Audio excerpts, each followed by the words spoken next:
ఇది ఏంటో కనిపిస్తుందా ఇక్కడ? చక్కెర ఏంటి? శివనాగ ఏంటది? ఉప్ప చక్కెర? ఉప్పేనా? ఉప్పే. ఎట్టుంది? నల్లగా ఉందా తెల్లగా ఉందా? అది తెల్లగా ఉంది. Very good. అంటే ఉప్పు. దేవుడు కూడా అంటాడు కదా, మీరు లోకం నాకు ఉప్పై ఉన్నారు. మనం ఉప్పులాగా ఉండాలండి కదా, ఉప్పులాగా ఉండాలి. ఉప్పు నిస్సారమైతే దేనికి పనికి రాకుండా మనుషులు తొక్కేస్తారని. కాబట్టి ఉప్పులాగా ఉండాలంటే ఉప్పు చాలా శ్రేష్టమైనది. ఫస్ట్ ఉప్పుని చూస్తే ఎలా ఉంది? తెల్లగా ఉంది కదా. తెల్లగా ఉందా నల్లగా ఉందా? తెల్లగా ఉంది కదా. తెలుపు అంటే పరిశుద్ధత, దేవుడు అని అర్థం. తెలుపు అంటే పరిశుద్ధత. అందుకని హెబ్రీయులకు రాసిన పత్రిక 12వ అధ్యాయము 14వ వచనంలో మనం చూస్తే ఏముందంటే, పరిశుద్ధత లేకుండా దేవునికి ఇష్టడై ఉండుట అసాధ్యము. పరిశుద్ధత లేకుండా దేవునికి ఇష్టడై ఉండుట ఎవడును మరి దేవుని చూడరు అనేటువంటిది కూడా రాయబడి. పరిశుద్ధత లేకుండా ఎవడును ప్రభువును చూడరు. కాబట్టి ఈ పరిశుద్ధత మన జీవితంలో ఉంటేనే దేవుని మనం చూడగలం. లేకపోతే అందరికీ ఆశ. ఎంతమంది పరలోకానికి వెళ్తారంటే అందరం వెళ్తాం ఉంటారు కదా. కానీ వెళ్ళాలి అంటే, ఇప్పుడు ఫారిన్కి వెళ్ళాలంటే పాస్పోర్ట్ ఒకటి తీసుకుని వెళ్తానంటే ఒప్పుకోరు, వీసా కావాలి. ఆ దేశానికి వెళ్ళేదానికి ఆ దేశం పర్మిషన్ కావాలి. కాబట్టి అలాగే పరలోకానికి వెళ్ళాలంటే పరిశుద్ధత చాలా ఇంపార్టెంట్. పరిశుద్ధత లేకుండా దేవుని చూడలేరు, అక్కడికి వెళ్ళలేరు. అందుకనే దేవుడు కూడా అంటాడు, నేను పరిశుద్ధుడునై ఉన్నలాగున మీరును పరిశుద్ధులై ఉండండి. ఎందుకు? పరలోకానికి వెళ్ళేటువంటి బిడ్డలైతే పరలోకం దేవుడు కావాలంటే పరిశుద్ధంగా ఉండాల్సిందే. ఇక సాతాను కావాలంటే ఇంక చెప్పాల్సిన పని లేదు కదా. సాతాను ఏం చేస్తాడు? నరకానికి తీసుకుని వెళ్ళిపోతాడు. అందుకనే పరిశుద్ధత చాలా ఇంపార్టెంట్. తెల్లగా తెలుపు, సాల్ట్ చూడగానే సాల్ట్ ఎప్పుడు రోజు చూస్తూ ఉంటారు కదా. పెరుగు వేసుకునేటప్పుడు ఉప్పు వేసుకుంటారు. ఇంకా ఆడవాళ్ళు అయితే కూరల్లో ఉప్పు వేస్తుంటారు. రోజు ఉప్పు లేకుండా ఏం కూర చేయలేదు కదా. ఏం చేస్తారా? కూరలు ఉప్పు లేకుండా కూరలు చేస్తారా? అందుకని ఒక ఆయన రాజు ముగ్గురు అమ్మాయిల్ని బాగా ప్రేమించి, నేను ఎలా ప్రేమించానో చెప్పండి అన్నాడు. అంటే కొంచెం పెద్దగా అయిన తర్వాత అప్పుడు ఒక అమ్మాయి ఉందంట, డాడీ ఈ రాజ్యంలో ఈ భద్రత ఎలా ఉంటుందో, సెక్యూరిటీ ఉంటుందో అలాగా నీ యొక్క ప్రేమ ఉంది అని చెప్పిందంట అమ్మాయి, పెద్దమ్మ. సరే చాలా బాగా చెప్పిందిలే అని మెచ్చుకొని కొన్ని బహుమానాలు ఇచ్చాడు. తర్వాత రెండో అమ్మాయి వచ్చిందంట. రెండో అమ్మాయి చెప్పింది, నా ప్రేమ ఎలాంటి చెప్పమ్మా అంటే ఏమని చెప్పిందంటే, డాడీ వజ్రాలు, వైడూర్యాలు, బంగారు, వెండి కన్నా గొప్పది నీ ప్రేమ. వెరీ గుడ్ అని మెచ్చుకొని మంచి బహుమానాలు ఇచ్చాడు. మూడో అమ్మాయిని అడిగితే, నా ప్రేమ ఎలాంటిది చెప్పమ్మా అంటే, డాడీ మీ ప్రేమ ఉప్పు లాంటిది అన్నట్టు. కోపం వచ్చేసిందంట రాజుకు.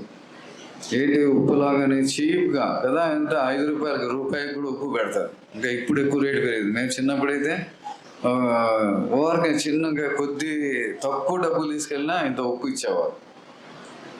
ఇంత చీప్గా నన్ను పోలుస్తావా అని నా దగ్గర నుంచి వెళ్ళిపో అని తిట్టి పంపించేశాడు ఆ తండ్రి రాజు. అప్పుడు అమ్మాయి వంట ఆయన దగ్గరికి వెళ్ళి చెప్పింది, ఎలా మా డాడీకి ఉప్పు గురించి తెలియపరచాలని. అప్పుడు వంట ఆయన దగ్గరికి వెళ్ళి చెబుతుంది, నువ్వు చేసే కూరల్లో ఉప్పు వేయకుండా మా డాడీకి పంపించు. ఏమన్నంటే నేను చూసుకుంటా, నేను చెప్తాను. అలాగే కొన్ని రోజులు ఉప్పు లేకుండా అన్ని వంటలను చేసి పంపిస్తూ ఉంది.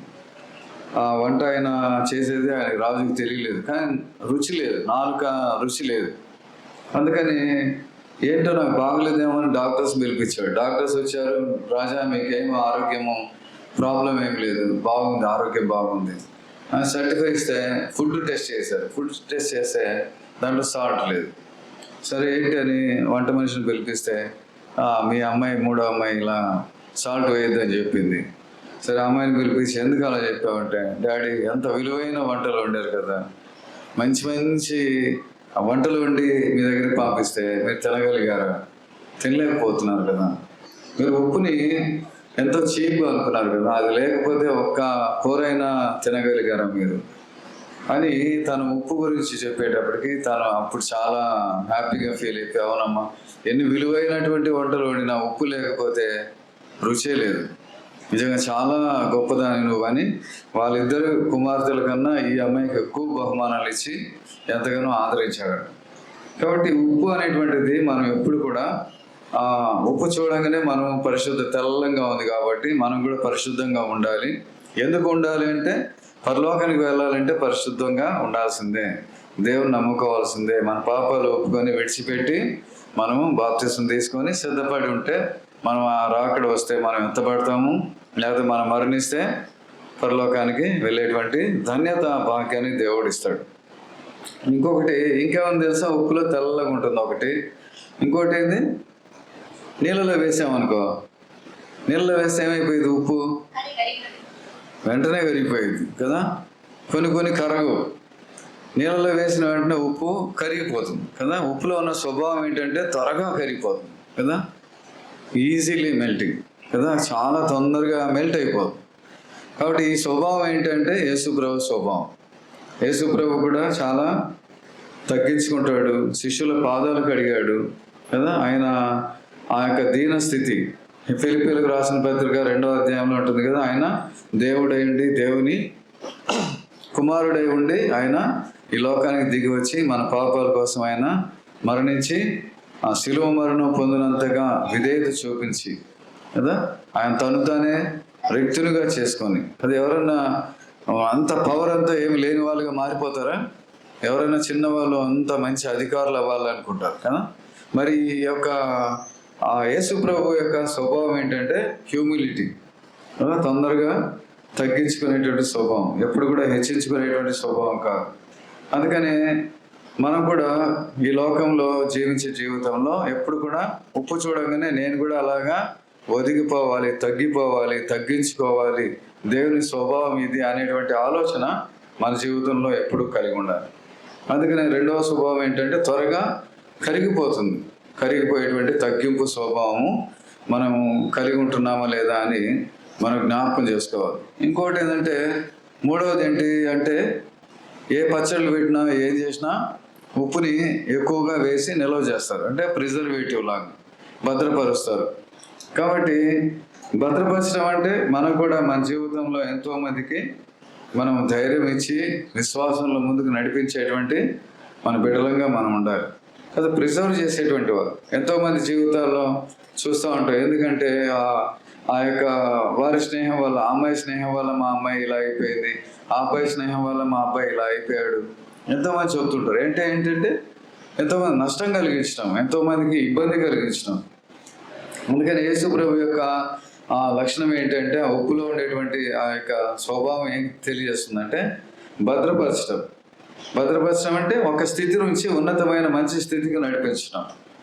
జక్కయ్య ఉన్నాడు కదా, అందరూ ఏమంటారు జక్కయ్యని, లోకల్లో ఉన్న వాళ్ళంతా ఏమంటున్నారు, పాపి పాపి పాపి అంటున్నారు. కానీ యేసుప్రభు ఉన్నాడు, ఆ పాపిని ప్రేమించి ఆ పాపి దగ్గరికి వచ్చి ఆ పాపిని రక్షించి ఏమన్నాడు, ఇతడు అబ్రహాము కుమారుడు అన్నాడు. అంటే ఒక మనిషి యొక్క స్థితిని మంచి ఉన్నతమైన స్థితిలో దేవుడు మారుస్తూ ఉన్నాడు. కాబట్టి అది ప్రిజర్వేటివ్. కాబట్టి మన జీవితంలో మనం కూడా ఇది జ్ఞాపకం చేసుకోవాలి. తర్వాత ఇంకొకటి ఏంటంటే ఈ సాల్ట్లో ఉన్నటువంటి స్వభావం ఏంటంటే టేస్ట్ ఇస్తుంది కదా. అన్నిటికన్నా ముఖ్యంగా ఏంటంటే టేస్ట్, రుచిని ఇస్తుంది.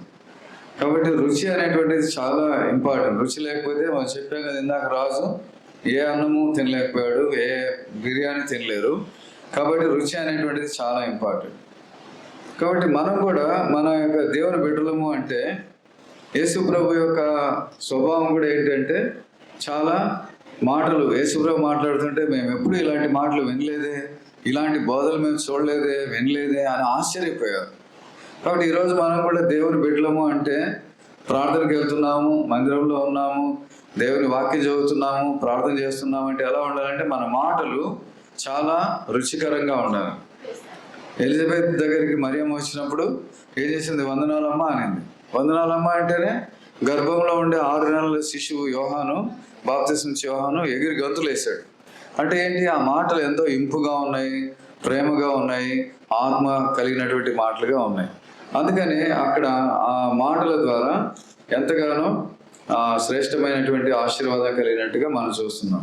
కొలస్సీలకు రాసిన పత్రిక 4వ అధ్యాయంలో మనం చూస్తే 4వ అధ్యాయంలో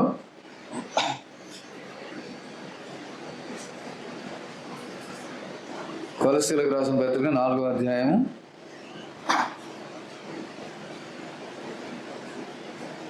6వ వచనం 5 చదువు. సమయం పోనీయక సద్వినియోగం చేసుకొనొచ్చు,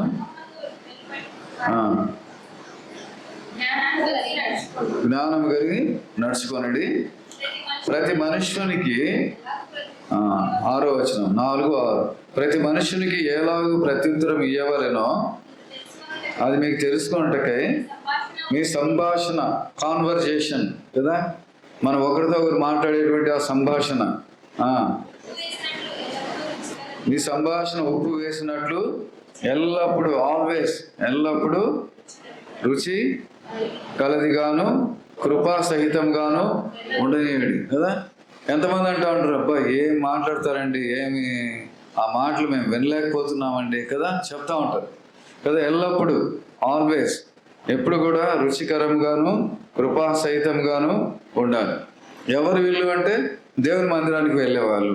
దేవుని మందిరానికి వెళ్ళేవాళ్ళు ఈ శ్రేష్టమైన మంచి మాటలు మాట్లాడతారని ఎంతోమంది తెలుసుకోవాలి. అందుకని అలాంటి బిడలంగా మనము ఉండాలని ఉప్పు చూడంగానే ఏం కనిపించాలి? తెలుపు, పరిశుద్ధత, తర్వాత త్వరగా కరిగిపోయే స్వభావము, తర్వాత భద్రపరుస్తుంది. 4వది ఏంటి? రుచి కలిగిస్తుంది. రుచి, టేస్ట్. ఎంత మంచిగా మాట్లాడుతుంది, ఎంత మంచి అమ్మాయి కదా, ఎంత మంచి అబ్బాయి అని అనిపించుకునేలాగా ఉండాలి.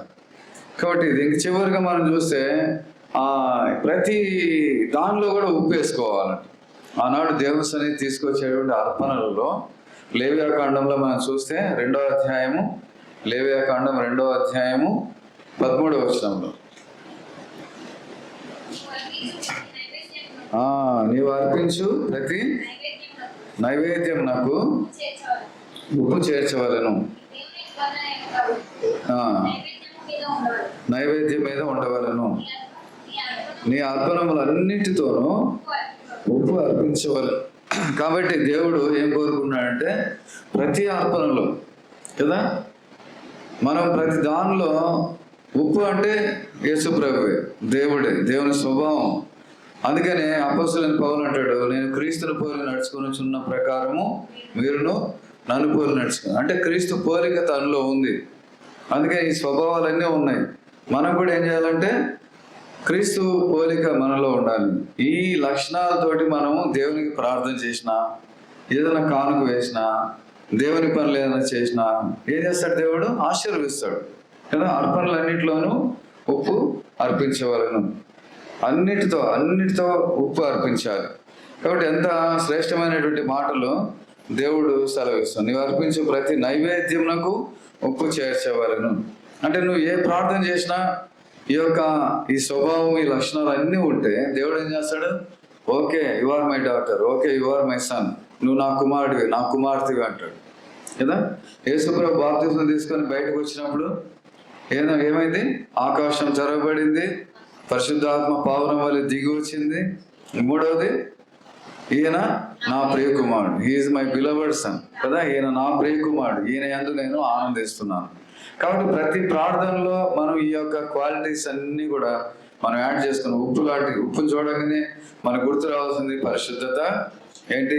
తగ్గింపు, తర్వాత భద్రపరుస్తుంది, తర్వాత 4వది రుచిని కలిగిస్తుంది, 5వది ప్రతి నైవేద్యంలో మనం చేసే ప్రతి అర్పణ ప్రార్థనలో దేవునికి ఈ స్వభావాన్ని కలిగి మనం ప్రార్థన చేస్తే దేవుడు మన ప్రార్థనను అంగీకరిస్తాడు, మన జీవితంలో అద్భుతమైన కార్యం జరిగిస్తాడు. అలాంటి కృప పరిశుద్ధాత్మ దేవుడు మనందరికి దయచేయును గాక.